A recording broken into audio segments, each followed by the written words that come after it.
Bismillahirrahmanirrahim. Assalamualaikum warahmatullahi wabarakatuh. Alhamdulillahirrahmanirrahim. Pertama-tama saya mengucapkan terima kasih kepada Panitia Seminar Nasional Kelautan dan Perikanan yang ketujuh Fakultas Kelautan dan Perikanan Universitas Nusa Cendana atas kesempatan yang diberikan kepada kami untuk mempresentasikan hasil penelitian kami. Saya mewakili tim peneliti pada kesempatan ini akan mempresentasikan hasil penelitian kami yang berjudul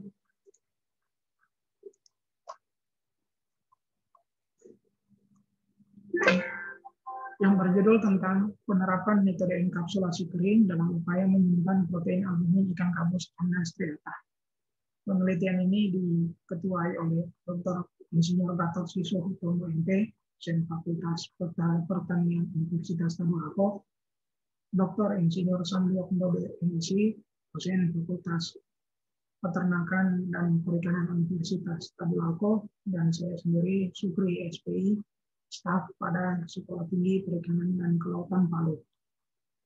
Penelitian ini dilatar belakangi oleh beberapa hal. Yang pertama adalah kandungan albumin yang cukup bermanfaat untuk bidang kesehatan, khususnya penyembuhan pasca operasi atau penyembuhan luka ataupun untuk terapi beberapa jenis penyakit. Dan tingginya kandungan albumin tersebut di dalam ikan gabus dibanding dengan ikan yang lain. Kemudian stok ikan gabus yang terbatas di alam dan kebutuhan ikan gabus tersebut untuk kesehatan setiap waktu terus meningkat. Yang ketiga adalah sifat alam ikan gabus itu sendiri yang cepat mengalami kerusakan, khususnya kerusakan akibat oksidasi apabila tidak segera ditangani. Olehnya, perlu ada upaya untuk mempertahankan albumin di dalam ikan gabus tersebut agar dapat disimpan dalam waktu lama, mengingat manfaatnya untuk bidang kesehatan yang cukup besar. Rumusan masalah yang kami angkat pada penelitian ini adalah sifat alami dari ikan gabus itu sendiri yang mudah mengalami kerusakan, khususnya protein akibat oksidasi, sehingga kami melakukan penelitian eksperimental dengan metode enkapsulasi dengan maksud membungkus bahan inti protein atau albumin yang terdapat di dalam ikan gabus dengan bahan pembungkus atau penyalut yang pada dasarnya tidak bereaksi terhadap bahan inti dan dapat dilepaskan ataupun dipecah di saat dibutuhkan. Bahan penyalut yang kami gunakan pada penelitian eksperimental ini berjenis minyak. Yang pertama adalah minyak zaitun, yang kedua adalah minyak kelapa murni, yang ketiga adalah minyak kemiri, dan yang keempat adalah minyak wijen. Tujuan penelitian ini sendiri yaitu untuk mendapatkan jenis minyak yang tepat sebagai bahan penyalut ekstrak ikan gabus. Penelitian ini menggunakan rancangan acak lengkap dengan perlakuan, di mana perlakuan tersebut adalah masing-masing jenis minyak yang sudah disebutkan tadi dengan 4 kali ulangan. Penelitian ini terbagi ke dalam 2 tahap. Yang pertama adalah pembuatan ekstrak ikan gabus, di mana langkah awalnya adalah menyiapkan larutan pH 5,0 dan HCl 1% dengan perbandingan masing-masing pelarut tersebut adalah 1:1. Kemudian sebanyak 500 gram ikan gabus yang sudah diiris kecil-kecil dan dibersihkan di blender bersamaan dengan pelarut. Setelah halus, bahan tersebut diendapkan pada suhu 50 derajat Celcius selama 3 jam. Kemudian supernatannya disaring dan selanjutnya disentrifuge selama 15 menit. Kemudian tahapan selanjutnya adalah proses pengeringan dengan nitrogen dengan cara nitrogen diuapkan langsung ke dalam bahan hingga bahan tersebut tersisa sebanyak 1/3% sambil dipanaskan pada suhu 50 derajat Celcius.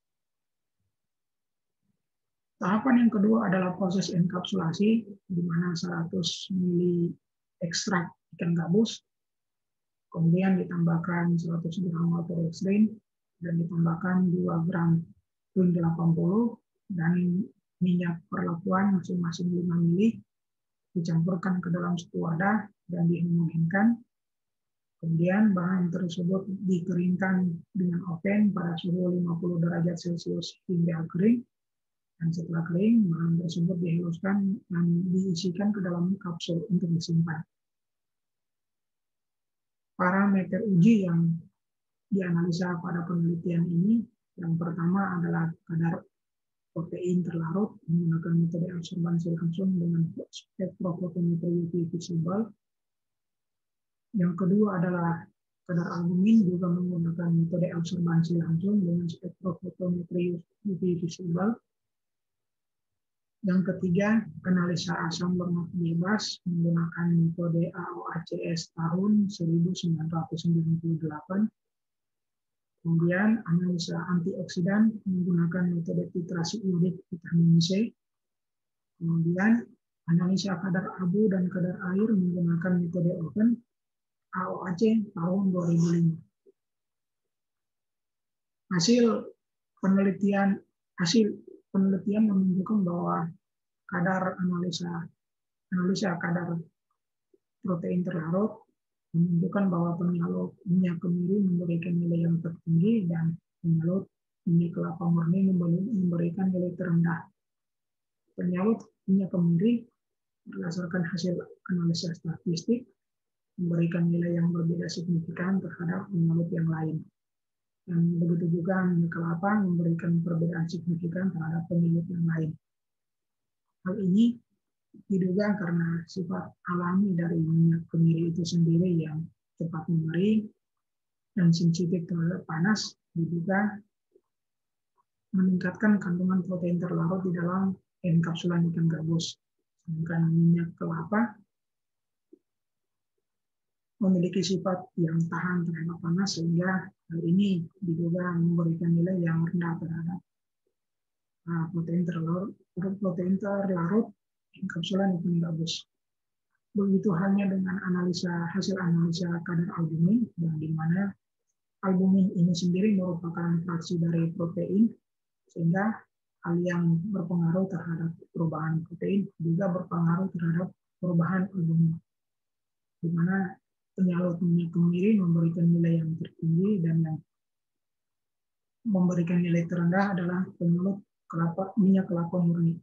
Hal ini diduga disebabkan hal yang sama dengan kandungan kadar protein terlarut, di mana sifat alami dari minyak kemiri itu sendiri yang cepat mengering dan sensitif terhadap panas, memberikan peningkatan terhadap kadar albumin dari enkapsulan ikan gabus.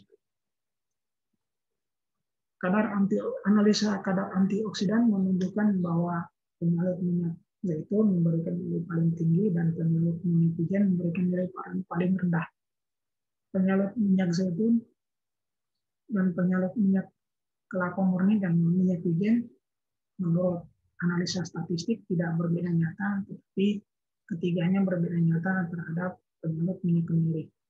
Hal ini diduga karena pada minyak zaitun, minyak kelapa, dan minyak wijen terkandung senyawa antioksidan alami seperti polifenol, tokofenol, vitamin E, dan vitamin C yang cukup tinggi, sehingga hal ini diduga berkontribusi terhadap kadar antioksidan yang terdapat dalam enkapsulan ikan gabus, ekstrak ikan gabus.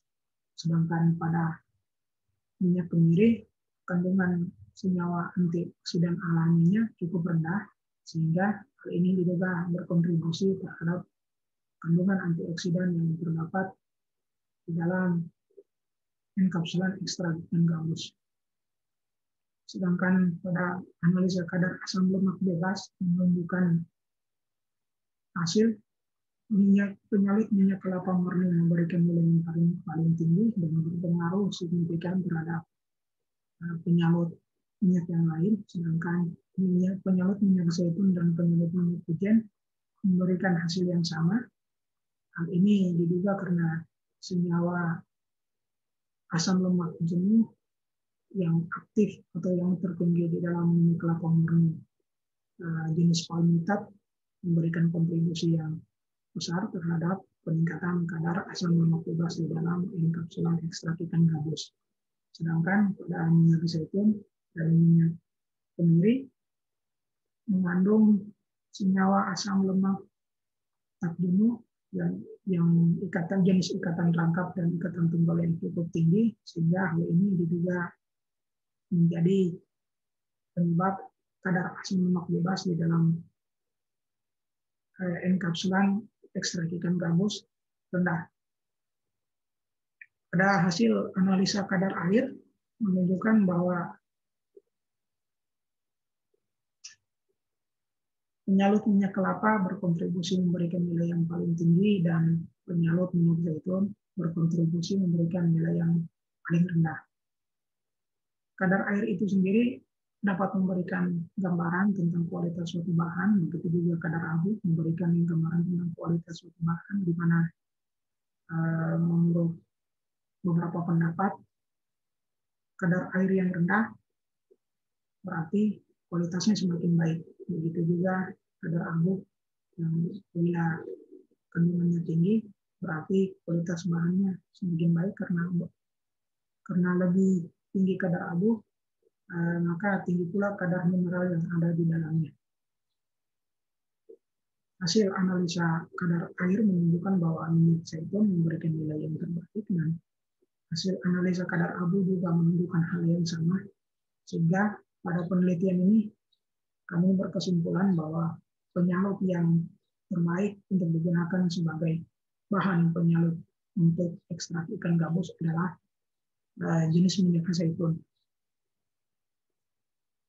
Rekomendasi yang kami bisa sampaikan pada penelitian ini adalah untuk melakukan kajian lebih lanjut terkait dengan formula enkapsulasi yang tepat dan sejauh mana bahan minyak ini dapat berkontribusi atau dapat mempertahankan kandungan protein albumin ikan gabus.